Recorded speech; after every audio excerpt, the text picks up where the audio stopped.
लक्षात येईल की ज्यावेळेस 15 ऑगस्ट 1947ला भारत स्वतंत्र झाला त्याच्या आधीच्या दिवशी 14 ऑगस्टला पाकिस्तानाची निर्मिती झाली। स्वतंत्र भारताचे पहिले कायदा मंत्री होते डॉक्टर बाबासाहेब आंबेडकर। आणि जसं बाबासाहेब आंबेडकर हे स्वतंत्र भारताचे कायदा मंत्री होते तसेच पूर्व आणि पश्चिम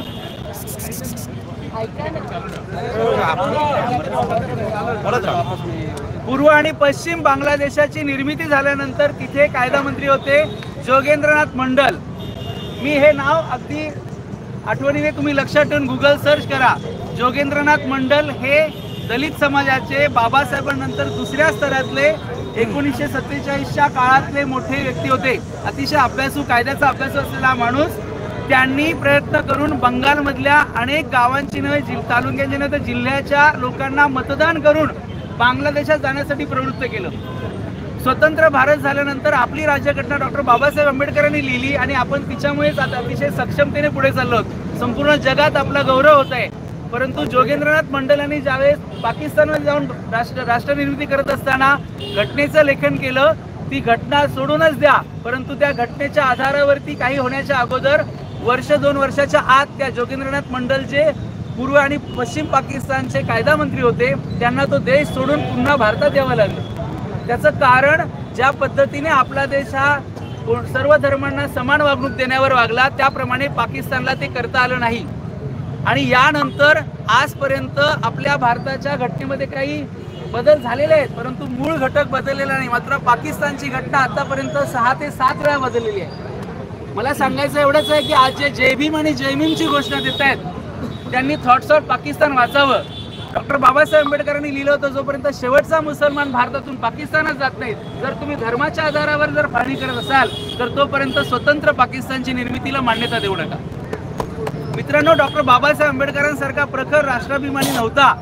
डॉक्टर बाबासाहेब आंबेडकरांनी दिलेल्या घटनेच्या आधारे आपण चालत असताना आज त्यांचे अनुयायी थोडे जय भीम म्हणताना त्यांनी हा विचार केला पाहिजे की आजच नाही तर 1947 साली पाकिस्तानची निर्मिती झाल्यानंतर देखील पुढच्या वर्ष 2 वर्षामध्ये झालेल्या दंगलीमध्ये फक्त हिंदूच नव्हे तर संपूर्ण दलितांवर अत्याचार झाले। एकतर त्यांना ठार मारलं गेलं किंवा त्यांना कन्व्हर्ट करावं लागलं। अशा सगळ्या गोष्टी लक्षात घेतल्यानंतर आपण याबद्दल अतिशय सजग राहिलं पाहिजे की आपण आपल्या देशानंतर धर्माचा विचार हा करायला हवा।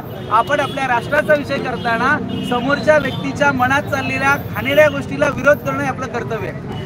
आज या ठिकाणी येताना सुद्धा आपण कुठल्या धर्माच्या विरोधात विषय न जाता आपल्या हिंदू भगिनी बांधव जे त्या ठिकाणी आहेत, जे बौद्ध भगिनी बांधव त्या ठिकाणी बांगलादेशमध्ये आहेत त्यांच्यावरती होणारे अनन्वित अत्याचार थांबावेत म्हणून आपली राहिली आहे। मित्रांनो, आज सकाळी दुपारी 2 वाजता गेटवे ऑफ इंडियावरती अनेक भिक्खू बौद्ध भिक्खूंनी देखील बांगलादेशाचा निषेध केलेला आहे।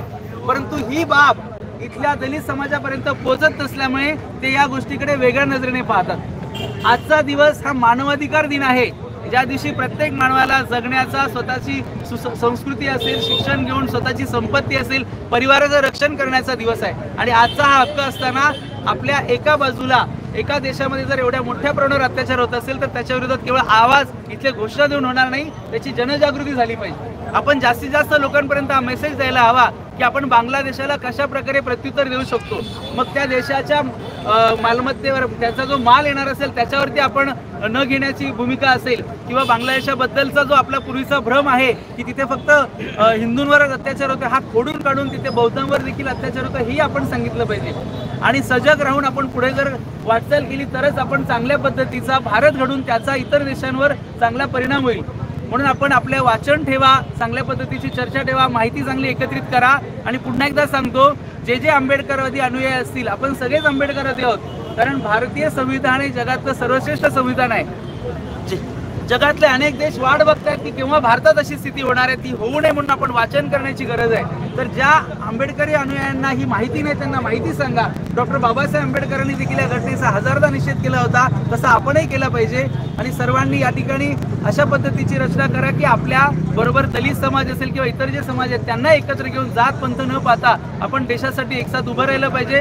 हे सांगून एवढंच म्हणेल पुन्हा एकदा, डॉक्टर बाबासाहेब आंबेडकरांच्या घटनेप्रमाणे जोगेंद्रनाथ मंडल यांनी लिहिलेली घटना पूर्ण नेस्तनाबूत झालेली आहे। जसा पाकिस्तान आहे तसाच बांगलादेश त्या वळणावर चाललेला आहे। म्हणून आपण एकत्रित राहणं, संघटित राहणं आणि देशाचा विचार करणं गरजेचं आहे। एवढं सांगून थांबतो। जय हिंद, जय महाराष्ट्र।